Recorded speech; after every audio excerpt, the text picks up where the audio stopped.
பள்ளி ஆசிரியர் சொன்னது ஞாபகம் வந்தது.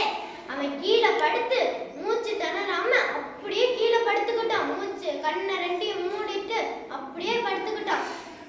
அப்புறம் அந்த கரடி அவன் பக்கத்துல வந்து மூந்து மூந்து பாக்குது.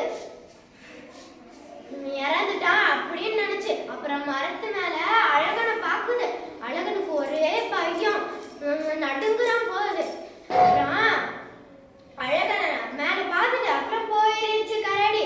அழக மேல இருந்து பாத்துக்கிட்டே இருக்கிறான். போயிருச்சா இல்லையா, போயிருச்சா இல்லையா. அப்புறம் போயிருச்சு.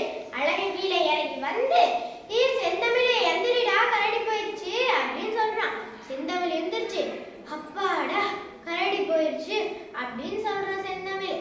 அதுக்கு வந்து அழகன் கேக்குறான், செந்தமிழே, அந்த கரடி ஒன்னு மூந்து மூந்து பார்த்துட்டு என்னமோ காது சொல்லிட்டு போச்சு, அது என்னது?